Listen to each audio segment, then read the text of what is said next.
Hello student, welcome to my new video. आज का video आप सभी के लिए बहुत ही ज़्यादा इंपॉर्टेंट है क्योंकि आज के इस वीडियो में क्लास 11 का 8 चैप्टर हम पढ़ने वाले हैं जो है कार्बनिक रसायन।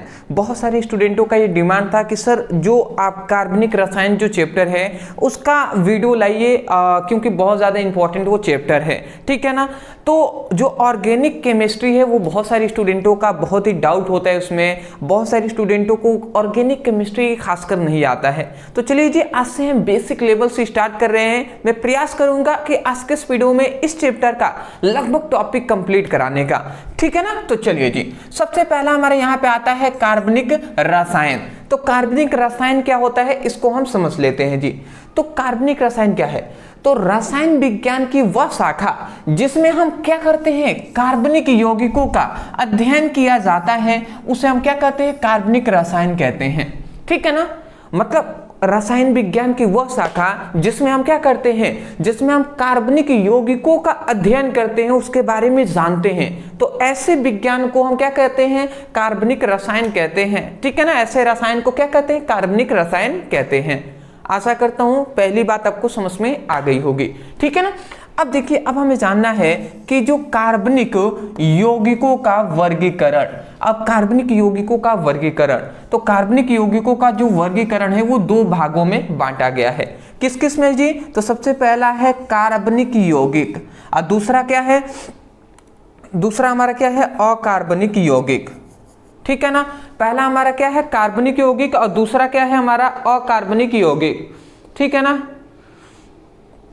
तो यहां पे हमारा सबसे पहले हम समझिएगा, तो सबसे पहले कार्बनिक यहां पे रसायन होना चाहिए,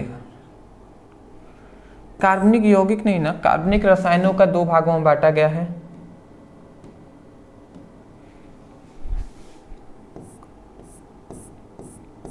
ये थोड़ा सा मैं इरेज कर दे रहा हूं।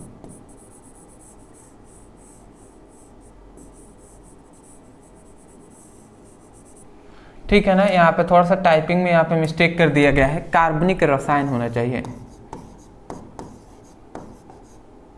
ठीक है जी। तो कार्बनिक रसायनों का वर्गीकरण दो भागों में किया गया है, एक कार्बनिक यौगिक, एक अकार्बनिक यौगिक। अब आता है कार्बनिक यौगिक क्या होते हैं। तो देखिए कार्बनिक यौगिक क्या, तो जो यौगिक सजीवों द्वारा, जो यौगिक सजीवों द्वारा प्राप्त होते हैं उसे हम क्या कहते हैं, कार्बनिक यौगिक कहते हैं। उसे हम क्या कहेंगे जी, कार्बनिक यौगिक कहेंगे, जो हम सजीवों द्वारा प्राप्त करेंगे, मतलब जिसमें जीव होगा ना उससे हम प्राप्त करेंगे उस तरीके के यौगिक, मतलब जीवों से प्राप्त जो यौगिक है वो क्या कहलाएगा, कार्बनिक यौगिक कहलाएगा, ठीक है ना। तो वही लिखा गया है कि जो यौगिक सजीवों से प्राप्त होते हैं उसे हम कार्बनिक यौगिक कहते हैं। जैसे क्या जी, तो जैसे हम एग्जांपल में कह सकते हैं जैसे यूरिया, ठीक है ना, जैसे कि यूरिया हम कह सकते हैं, यूरिया, ठीक है ना। तो यूरिया क्या है, यूरिया हम अपने शरीर से ही तो उत्पन्न होता है ना यूरिया, ठीक है। ये तो बात आप बेसिक है, जानते ही हैं कि इतना तो बात आपको पता ही है कि यूरिया, जैसे कि हम जो खेत होता है तो उसमें अभी जो कीटनाशक बहुत सारे आ रहे हैं, ठीक है ना, तो उसमें यूरिया को भी हम खेतों में छींटते हैं या उसको रखते हैं, जैसे डालते हैं, जिससे जो फसल होती है ना वो तेजी से उसमें वृद्धि होती है, ठीक है। तो वो भी एक यूरिया ही है। बट इतना बात आपको पता होगा कि हमारी जो शरीर है उसमें जो मूत्र होता है ना, ठीक है, जो यूरिन होता है उसमें भी यूरिया पाया जाता है। तो यूरिन नाम कैसे पड़ा, यूरिया से ही यूरिन नाम पड़ा है, ठीक है ना। तो ये बातें हैं जी। तो यूरिया से एक बात आप याद रखेंगे कि यूरिया किससे, सजीवों से ही हम प्राप्त करते हैं। दूसरा जैसे हम एग्जांपल दे सकते हैं ग्लूकोज का, ग्लूकोज। तो ग्लूकोज क्या है, ग्लूकोज को भी हम अपने शरीरों द्वारा, मतलब सजीवों द्वारा ही हम इसको प्राप्त कर सकते हैं। तो इतनी बात ETC हमने लिख दिया, मतलब जो यौगिक सजीवों द्वारा प्राप्त होते हैं उसे हम कार्बनिक यौगिक कहते हैं, ठीक है ना। दूसरा आता है अकार्बनिक यौगिक। अब अकार्बनिक यौगिक क्या है, तो ऐसे यौगिक, यहाँ पर ऐसे यौगिक, ठीक है ना, यहाँ पे लिख देंगे ऐसे यौगिक जो निर्जीवों से प्राप्त होते हैं उसे हम क्या कहते हैं, अकार्बनिक यौगिक कहते हैं। मतलब जो सजीवों सजीव से नहीं बल्कि निर्जीव वस्तुओं से प्राप्त होंगे तो ऐसे यौगिकों को हम क्या कहेंगे, अकार्बनिक यौगिक कहेंगे। ठीक है ना, इस बात को आप याद रखेंगे। जैसे हम क्या कह सकते हैं, जैसे कि NaCl। अब NaCl क्या है, नमक है। नमक सजीवों द्वारा तो निर्जीवों द्वारा ही ना प्राप्त करते हैं जी। ठीक है, ये तो बात जानते हैं, समुद्र से हम प्राप्त करते हैं। जैसे सांद्र सल्फ्यूरिक अम्ल H2SO4, तो ये क्या है, H2SO4 भी जो सांद्र सल्फ्यूरिक अम्ल है ये भी हम सजीवों से निर्जीवों से ही प्राप्त करते हैं। ठीक है ना। और तीसरा, और भी हम एग्जांपल बहुत सारे दे सकते हैं, जैसे कैल्शियम ऑक्साइड है। कैल्शियम ऑक्साइड क्या है, चूना ही तो है, चूना पत्थर।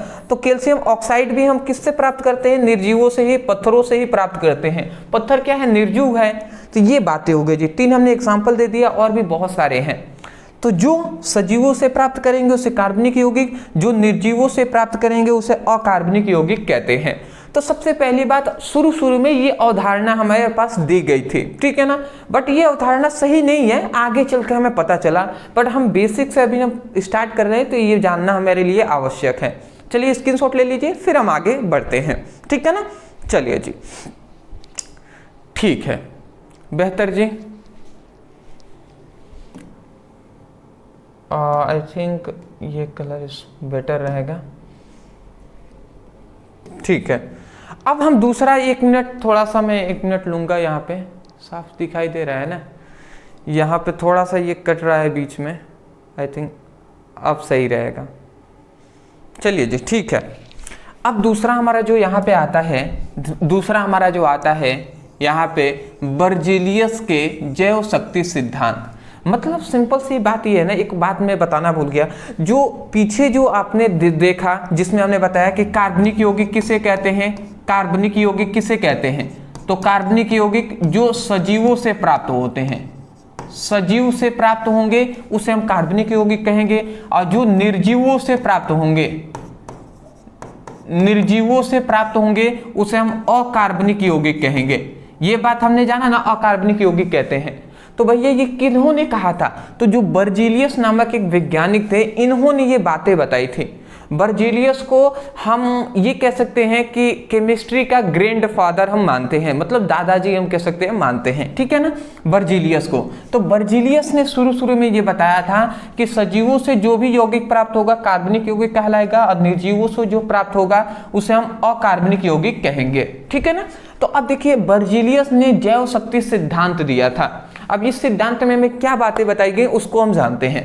तो हमें लिखा गया है, इस सिद्धांत के अनुसार कार्बनिक यौगिक, इस सिद्धांत के अनुसार कार्बनिक यौगिक केवल और केवल सजीवों से ही प्राप्त हो सकते हैं।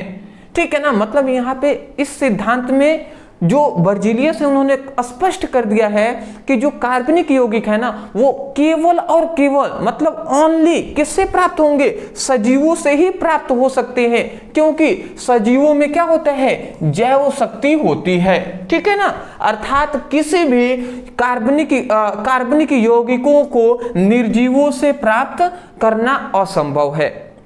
मतलब बर्जीलियस ने ये कह दिया ना कि कार्बनिक जो यौगिक है वो हमेशा कभी भी ना सजीवों से ही प्राप्त करेंगे, जिससे हमारे जिसमें जान होता है ना उसी से प्राप्त हो सकता है, कभी भी निर्जीवों से ना प्राप्त नहीं हो सकता कार्बनिक यौगिक।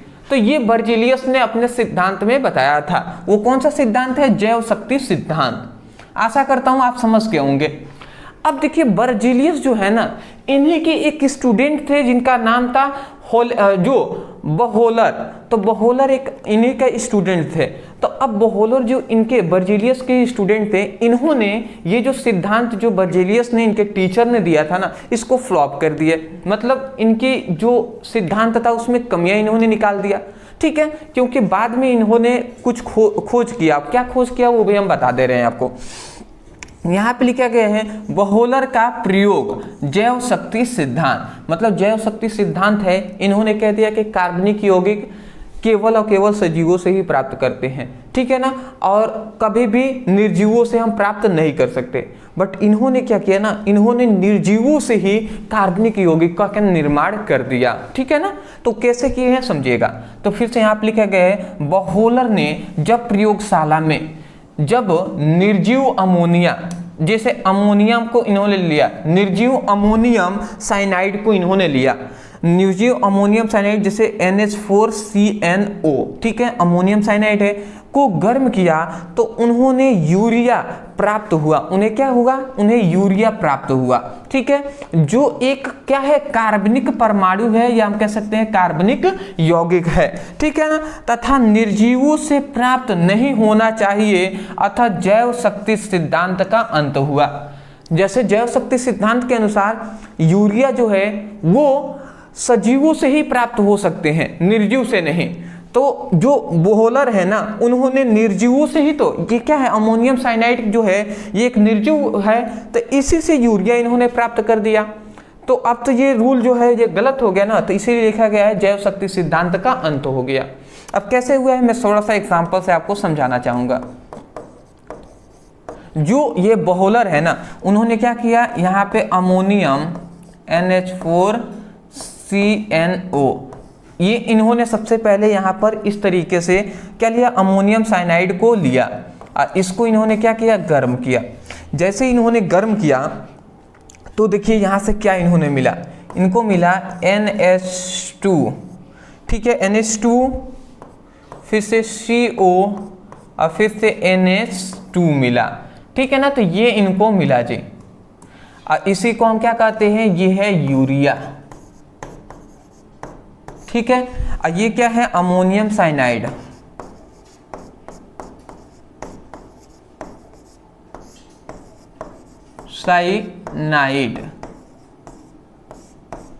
ठीक है। अब आप एग्जाम देख लीजिए, इधर नाइट्रोजन एक दो नाइट्रोजन है, इधर भी देखिए एक नाइट्रोजन दो नाइट्रोजन है, फिर से 4 हाइड्रोजन है, तो इधर 2 हाइड्रोजन, इधर 2 हाइड्रोजन, 4 हाइड्रोजन है, एक कार्बन है, तो देखिए एक कार्बन है, एक ऑक्सीजन है, तो एक ही ऑक्सीजन है, मतलब समीकरण संतुलित है।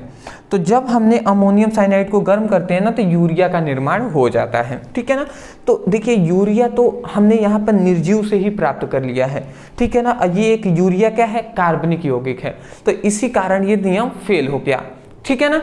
तो क्योंकि बर्जीलियस ने कहा था कि कभी भी जो यूरिया है, मतलब कार्बनिक जो यौगिक है, उसको हम निर्जीव से प्राप्त नहीं कर सकते, ओनली सजीवों से, जिनमें जीव है ना, उन्हीं से प्राप्त कर सकते हैं। और यहाँ पे हम देख रहे हैं कि निर्जीव से ही हमने यूरिया को प्राप्त कर लिया, मतलब कार्बनिक यौगिकों को प्राप्त कर लिया है। इसलिए बर्जीलियस का जो जैव शक्ति सिद्धांत था ये फ्लॉप हो गया, फेल हो गया, ठीक है ना। चलिए स्क्रीनशॉट ले लें, फिर हम आगे बढ़ते हैं, ठीक है ना।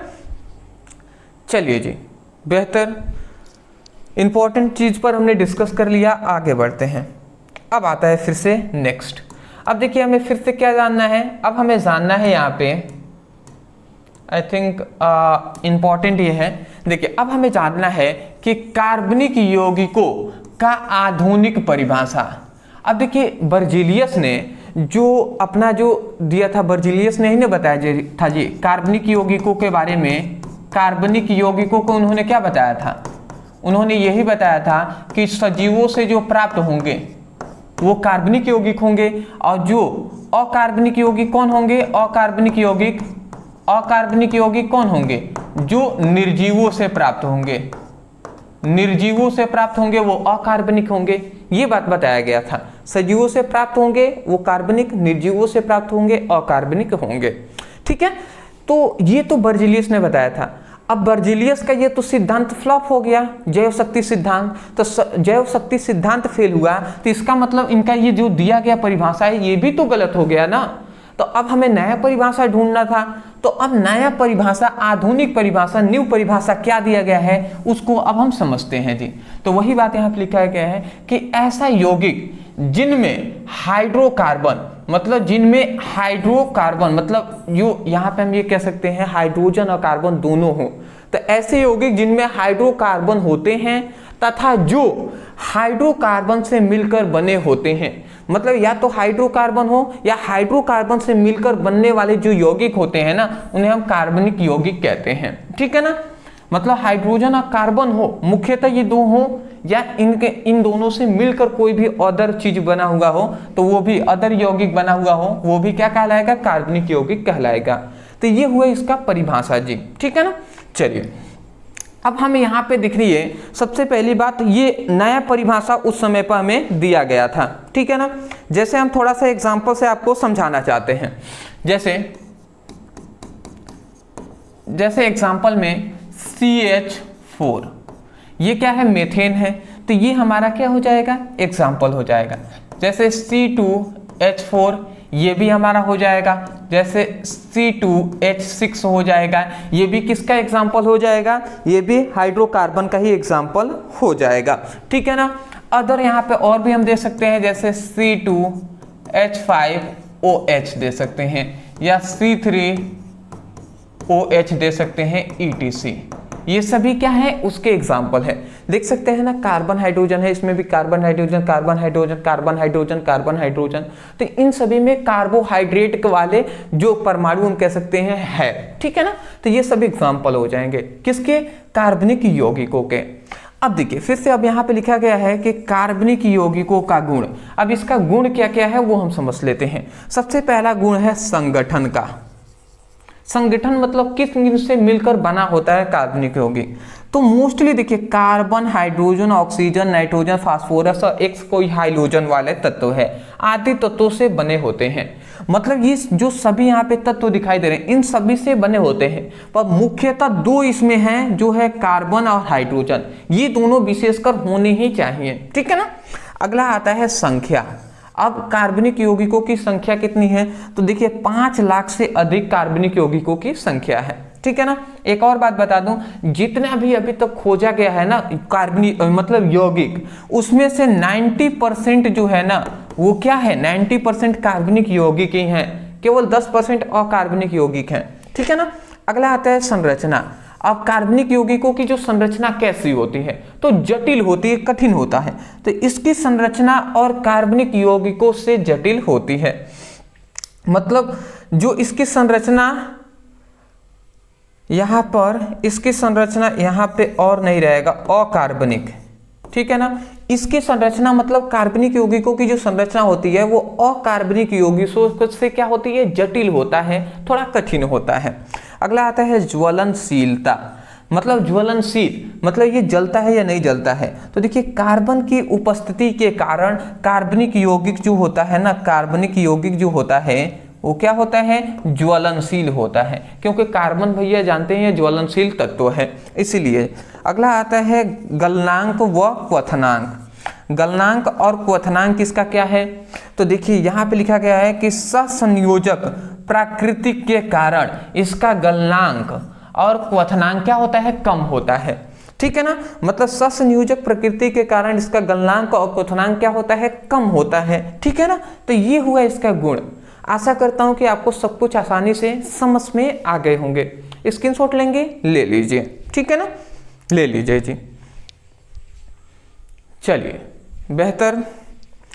तो ये हमारा अभी तक हमने क्या पढ़ लिया, अभी तक हमने इतना ये सब कुछ जान लिया है। अब एक और हमारा इंपॉर्टेंट चीज जो है ये हम देख लेते हैं, ठीक है ना, जो क्या है कि कार्बनिक यौगिक और अकार्बनिक यौगिकों में अंतर, डिफरेंट क्या है, ठीक है ना। तो देखिए यहां पे हम लिख दिया है कार्बनिक यौगिक, इसके नीचे हमने लिख दिया अकार्बनिक यौगिक।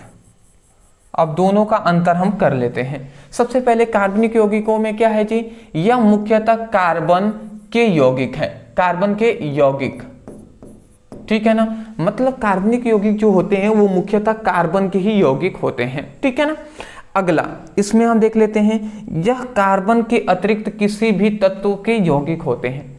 मतलब जो कार्बन यौगिक है, कार्बनिक यौगिक हैं, वो कार्बन से ही मिलकर बने होते हैं, ठीक है ना। अकार्बनिक यौगिक है ना, वो कार्बन के अतिरिक्त अदर जितने भी 117 तत्व हैं, 118 तत्व हैं, उसमें से कार्बन को छोड़कर अदर शेष जो तत्व हैं उनसे मिलकर जो पदार्थ बनेगा वो अकार्बनिक हो सकता है, ठीक है ना। तो यही बात है जी, बट कार्बन नहीं होनी चाहिए।